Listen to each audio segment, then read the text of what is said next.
जय मसीह की प्रियो। मैं विश्वास करती हूँ आप सब सुरक्षित होंगे प्रभु यीशु मसीह के नाम में। धन्यवाद करती हूँ सर्वशक्ति महान परमेश्वर का। उसने हम सबको अब तक सुरक्षित रखा है, क्योंकि उसका वचन कहता है कि वो जन्म से लेकर बुढ़ापे तक संभालने वाला परमेश्वर है और वो सदा ही हम सबको संभाल के रखेगा। इस संसार के हर एक महारोग से, बीमारी से, समस्या से, हर एक घटी से धन्यवाद करती हूँ प्रभु यीशु मसीह के नाम में, पिता परमेश्वर का। प्रियो, आज मैं बात करूँगी दशमांश पे। दशमांश क्यों ज़रूरी है?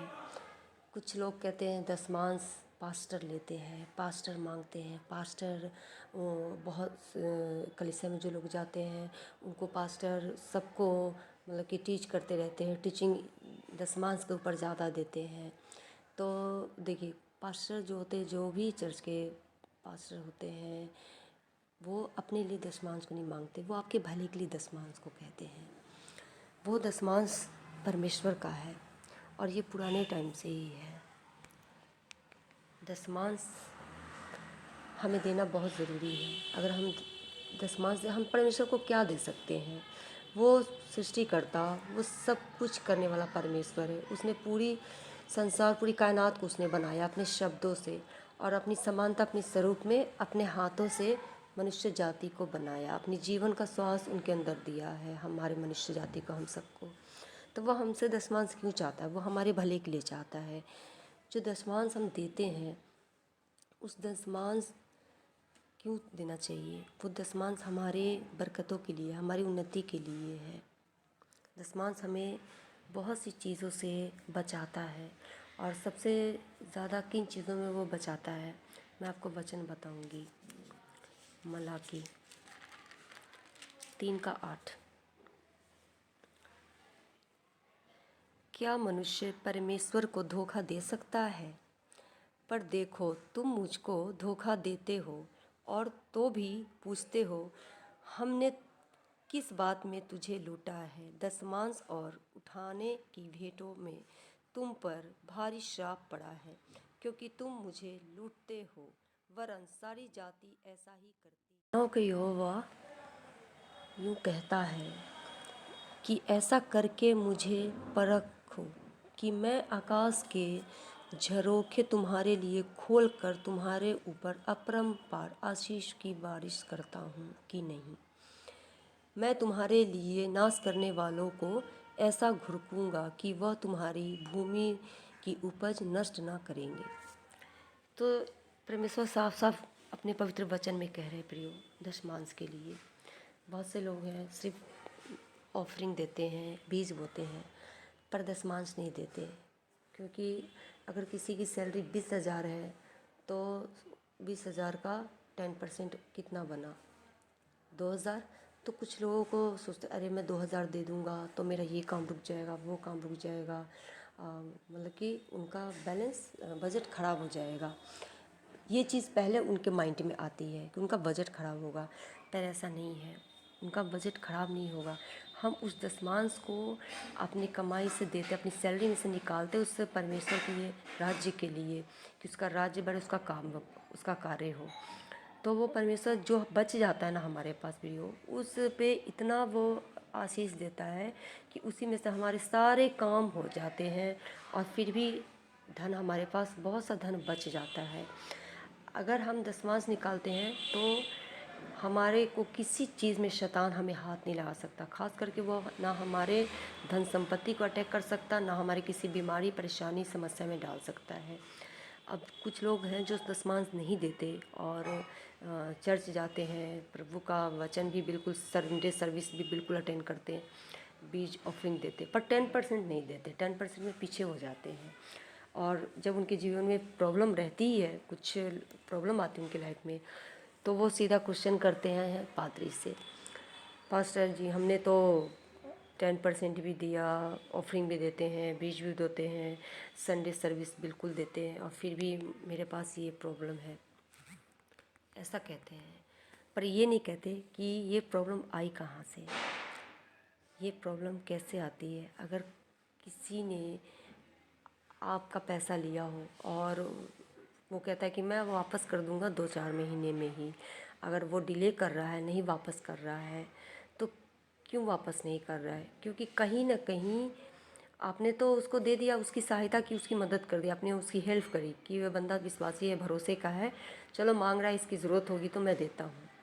पर वो आपको ज़रूरत नहीं समझ रहा है, वो डिले कर रहा है आपको देने में। तो क्या होता है प्रियो, ये प्रॉब्लम कहाँ से आती है? ये हमारे दशमांश ना देने का भी एक कारण होता है। एक कारण ये भी होता है, हम जब दशमांश नहीं देते कि बहुत से लोग बीमार हो जाते हैं और जो हम डॉक्टर में जाकर देते हैं, दवाइयों के ऊपर खर्च करते हैं। बहुत से डॉक्टर जो हमारे को मेडिसिन देते हैं, टेस्ट करते हैं, हमारे ट्रीटमेंट करते हैं, उसमें हमारा पैसा चला जाता है। तो ये भी एक कारण है दशमांश ना देने का। दूसरा कारण आपको मैं बताऊं कि आप किसी को भी उधार देते हो, किसी अपने जान पहचान वाले, किसी अपने प्रियजन को, और उसने आपको टाइम दिया कि मैं वापस कर दूंगा, पर वो डिले कर रहा है, तो ये भी एक कारण होता है कि हम परमेश्वर के राज्य में चोरी की है, हमने उसको 10% नहीं दिया। तो ये भी एक वजह है।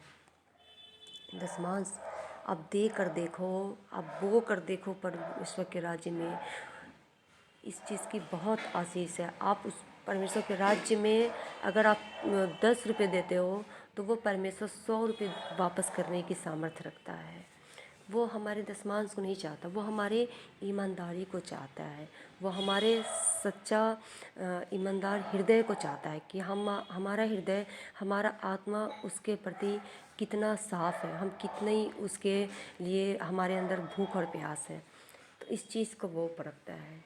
तो हमें ये नहीं सोचना कि मेरी सैलरी अगर 20,000 है तो 2,000 मुझे 10% देना पड़ेगा, 40 है तो सीधा 4,000 मुझे देना पड़ेगा। आप उस 4,000 को मत देखो प्रियो, अपनी बेनिफिट को देखो कि आपको उतना बोने के बाद उसका क्या रिवॉर्ड मिलता है आपको। आप इस चीज़ को नोट करो। और दशमांश कोई पास्टर के पास नहीं होता, क्योंकि प्रभु ने पास्टर पादी हमारे लिए ठहराया है। वो हमें प्रभु के वचन को देते हैं, हमें गाइड करते हैं कि हमें परमेश्वर में कैसे चलना है, हमें प्रभु के राज्य के लिए क्या करना चाहिए, अपने फैमिली में हमें कैसे रहना चाहिए, प्रभु में आने के बाद हमारा जीवन कैसा होना चाहिए। वो हमें टाइम टू टाइम गाइड करते रहते हैं। और वो जो कलीसिया चलाते हैं तो वो कोई सर्विस तो नहीं करते हैं, वो उस कलीसिया के ऊपर ही डिपेंड उनका मतलब कि परिवार चलता है। तो हमें ये ना सोचे कि हम किसी पास्टर को दे रहे हैं, ये सोच कर दे कि हम प्रभु के राज्य में दे रहे हैं और ये अपनी फ़ायदे के लिए दे रहा है। ये इस दशमांश को देने से ये मेरा फ़ायदा है, ये मेरा परिवार सुरक्षित होगा, उन्नति करेगा, बढ़ंती करेगा, बरकत हमारे घर में रहेगा, हमारे घर में सदा उसकी आशीष, कल्याण, बरकतें ठहर जाएगी। तो हम इस चीज़ को समझें और इसलिए हमें दशमांश को देना चाहिए। बहुत से लोग 10% नहीं लाते।